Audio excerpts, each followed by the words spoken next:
Assalamualaikum warahmatullahi wabarakatuh. Apa kabarnya semua?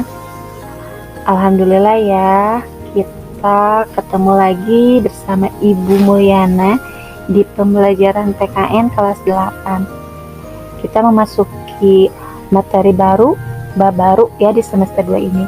Adapun materi yang akan kita bahas ini itu di bab 4 tentang semangat kebangkitan nasional tahun 1908. Untuk itu, silakan kalian persiapkan buku dan pena kalian untuk mencatat materi apa saja yang kalian dapatkan di materi ini. Nah, submateri yang akan kita bahas yaitu yang pertama, kondisi bangsa Indonesia sebelum tahun 1908. Yang kedua, perintis kebangkitan nasional dalam perjuangan kemerdekaan Republik Indonesia. Dan yang ketiga, mewujudkan persatuan dan kebanggaan sebagai bangsa, wujud nilai kebangkitan nasional. Jadi ada 3 submateri yang akan kita bahas di bab 4 ini ya. Namun yang akan kita bahas yang pertama yaitu tentang kondisi bangsa Indonesia sebelum 1908. Nah, untuk menggali materi ini kita harus menjelajah kembali ke masa lalu, yakni ketika kedatangan bangsa Eropa ke Indonesia. Jadi datangnya bangsa Eropa ke Indonesia yaitu karena rusaknya ekonomi Eropa akibat peperangan dan berkembangnya teknologi pelayaran pada abad ke-15 yang menyebabkan negara-negara Eropa ini melakukan ekspedisi untuk mencari sumber-sumber ekonomi baru ke seluruh dunia. Nah, ternyata tidak hanya mencari sumber ekonomi baru dengan perdagangan, namun juga dengan melakukan penjajahan. Penjajahan Belanda di Indonesia dimulai sejak didirikannya Verenigde Oost-Indisch Compagnie atau VOC pada tanggal 20 Maret 1608. Sejak VOC ini berdiri, dimulailah berbagai bentuk kekerasan yang menimpa rakyat Indonesia. Penderitaan rakyat Indonesia terjadi dalam berbagai segi kehidupan di berbagai daerah. Nah, VOC ini melakukan tindakan yang merugikan Indonesia dengan melaksanakan pertama,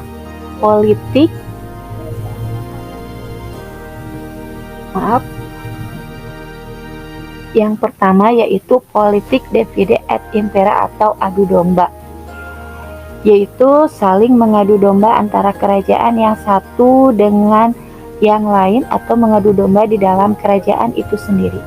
Politik adu domba ini makin melemahkan kerajaan-kerajaan di Indonesia dan merusak seluruh sendi kehidupan masyarakat. Yang kedua yaitu kerja paksa atau rodi. Bangsa Indonesia ini semakin menderita ketika Dendes di tahun 1808 sampai 1811 ini berkuasa.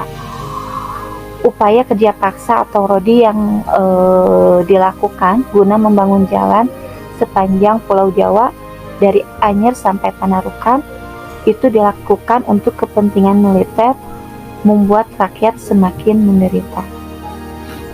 Nah, penderitaan berlanjut karena Belanda kemudian menerapkan kultur stelstep atau tanam paksa ya yang ketiga, yaitu di sini peraturan tanam paksa ini diterapkan oleh Gubernur Jenderal Hindia Belanda Van de Bos di tahun 1828.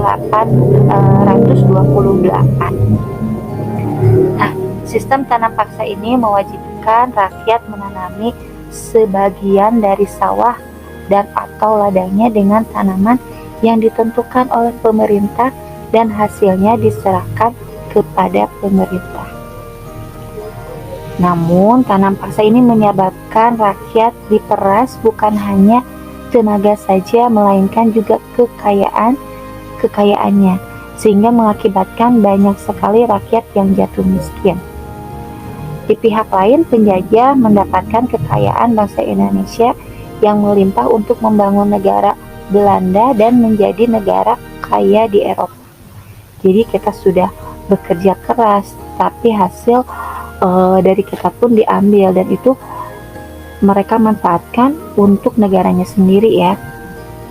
Nah, penderitaan bangsa Indonesia ini menumbuhkan benih-benih perlawanan di berbagai daerah.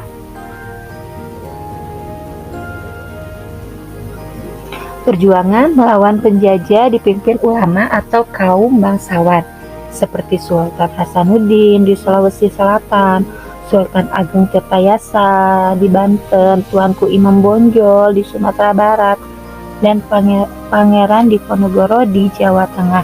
Ini memimpin perjuangan rakyat melawan penjajah. Perjuangan rakyat untuk mengusir penjajah ternyata belum berhasil. Hal ini perjuangannya karena masih bersifat kedaerahan dan belum terorganisasi secara modern. Penderitaan yang dialami bangsa Indonesia ini menyadarkan beberapa orang Belanda yang tinggal atau pernah tinggal di Indonesia, di antaranya Baron van Hove, Edward de Westdekker, dan Mr. van de Venter.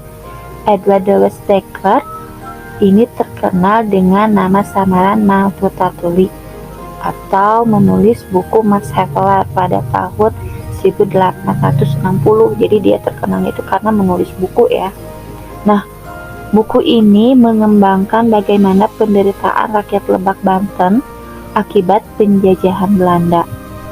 Mr. van de Venter ini mengusulkan agar pemerintah Belanda menerapkan politik balas budi atau etis politik. Politik balas budi ini terdiri dari 3 program, yaitu edukasi, transmigrasi, dan juga irigasi.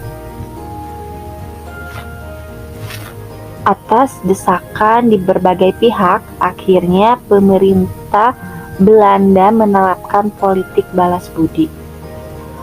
Politik balas budi ini ternyata bukan untuk kepentingan rakyat Indonesia, melainkan untuk kepentingan pemerintah Belanda.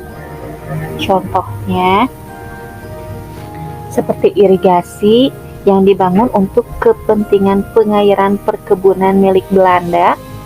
Terus kedua, transmigrasi yang dilakukan untuk mentransmigrasikan atau memindahkan penduduk ke daerah yang belum padat penduduknya.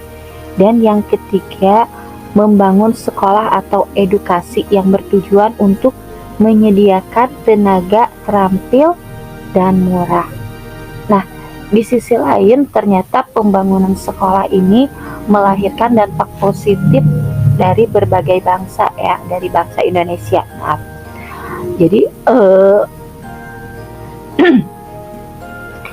dari edukasi ini memunculkan masyarakat yang terdiri atau mulai memiliki pemahaman dan kesadaran akan kondisi bangsa.